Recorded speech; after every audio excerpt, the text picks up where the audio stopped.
Hey guys, what's up? This is Peter over here. Today we're gonna go fishing at Venice Pier. So, it's around 5:30 p.m. right now. We'll arrive at around 6, right when the tide is coming in. Hopefully it brings in some, nice sand crabs, little, small mollusks for the fish to enjoy to keep them energetic and trying to bite. I got the gear with me, so I just went for some bait.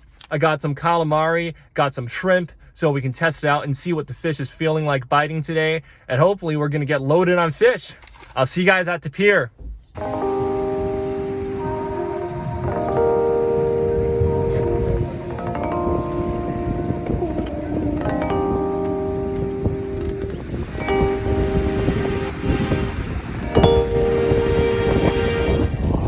Alright guys, just got everything set up.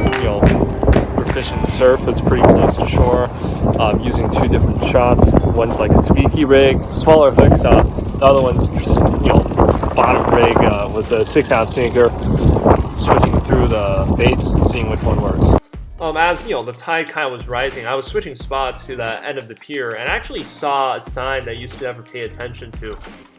It had a list of fish that anglers should not be taking back home due to contamination, and it's pretty common. White croakers, pot smelt, sand bass. They're really everywhere around the pier. And, there were some volunteers walking around the pier, and they handed me this handout containing the same stuff. And they showed me this map on the handout and said the fish taken within this red region are at risk of being contaminated and should not be taken at home. Especially these specific species. This is actually surprisingly relevant to me because I've actually caught white croaker before with my friend Julian, if you look at the right of the picture. So I went back home and did some research on what specifically the contamination is. So after some research, I actually found out what the contaminant is, and I realized this situation is actually way more serious than I first expected. So the main contaminant that I found is known as DDT, dichlorodiphenyl trichloroethane, and it usually looks like this in powdered form. And it was known as a very popular pesticide used in the mid-20th century. So the intestinal functions of DDT was first discovered in 1939 and was used in World War II on civilians and soldiers to prevent diseases such as malaria and typhus. And after World War II, DDT became quickly available as a household and agricultural pesticide and was often sprayed out in planes because of its powdered form. It was in the early 1960s that concerns regarding the health and environmental harms of DDT first appeared. And the most popular out of all voices was that of Rachel Carson, who wrote a book known as Silent Spring that mentioned how cancer rates within animals with direct contact to DDT was unusually high, and that how DDT could accumulate through the food chain, meaning predators, especially those at the apex level, will have more DDT accumulated within them. And Rachel Carson's book gained great popularity, so this led to a nationwide anti-pesticide movement that eventually urged President John F. Kennedy to direct further research on DDT. So as they placed more focus into researching the harmful effects of DDT, scientists identified many more, including the thinning of the shells of eggs laid by the already endangered bald eagles. And as a result of all these negative effects, of course, DDT was banned by the Environmental Protection Agency in 1972 throughout the US. So with DDT banned, of course you might think that this is the end of the story.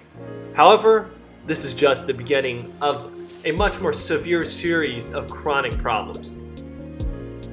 So from the 1930s until the ban of DDT in 1972, DDT's largest manufacturer, Montrose Chemical Corporation, had been secretly dumping DDT acid waste into the previously permitted deep ocean dump sites at the San Pedro and Santa Monica basins. And they have records showing that more than 40,000 pounds per year of DDT waste have been dumped in these locations throughout 1930 to 1972. So while the government began cleaning up the supposed residuals of DDT waste since the banning of DDT in 1972, chemical waste dumped in deep sea basins were actually overlooked because they have limited technology to clean up DDT under 900 meters, which is also around 3,000 feet of water. And it was only until recently, in 2021, with the aid of modern technology, that attention was finally directed to surveying the range and chemical composition of the deep ocean disposal sites, and was conducted by the Scripps Institution of Oceanography of University of California, San Diego. So with the aid of remote submarines and robots, Scripps scientists were finally able to survey over 36,000 acres of seafloor, analyzing what specifically are in the sediments around these barrels of waste. As expected, their results showed that DDT levels are way higher near these deep sea dump sites than near shore levels. However, the more concerning results yielded by Scripps scientists was that they discovered over 40 more categories of DDT-derived harmful substances whose levels are not yet previously monitored. This group of chemical substances, generally referred to as DDT+, can have similar effects as DDT, entering the marine food web through ingestion of contaminated sediment. So, with that said, let me quickly transition to explaining the accumulation and potential health damages of DDT. So, a key characteristic of DDT is that it's hydrophobic, meaning it's like a lipid, so oily, and it's insoluble in water.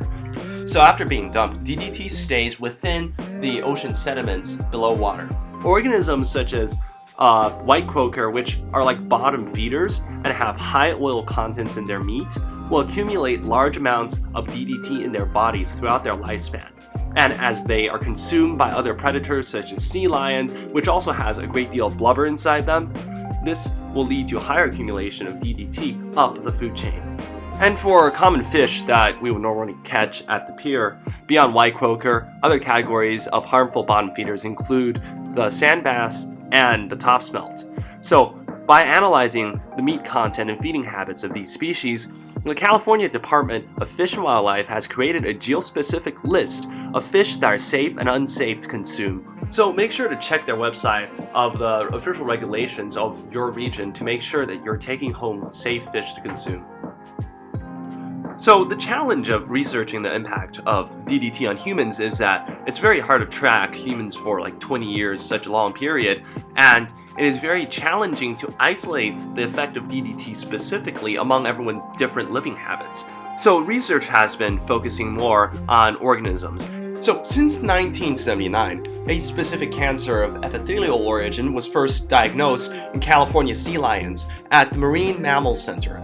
And researchers have found that approximately 20% of all adult deaths have been correlated with this specific cancer. And more interestingly, this type of epithelial cancer has never been observed in marine sea lions before 1979, which is basically a period after DDT has been dumped.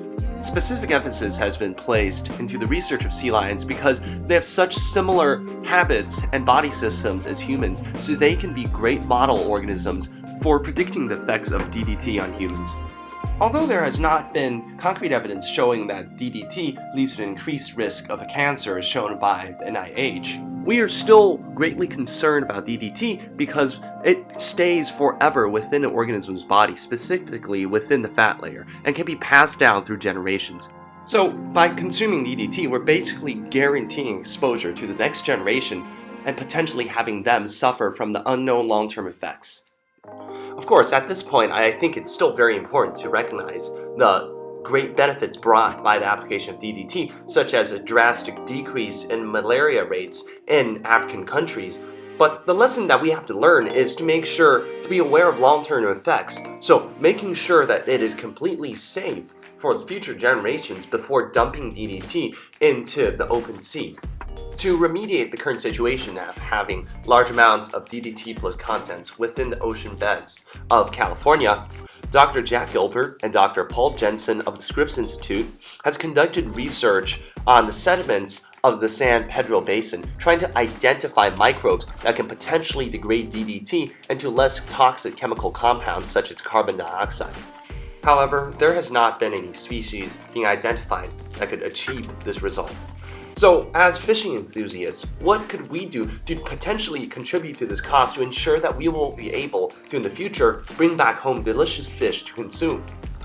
Well, there are many methods, and one of the most accessible ways would be to participate in a volunteer program of beach surveying to record data of organisms living beside the coast, providing the very data points which marine scientists use in their publications.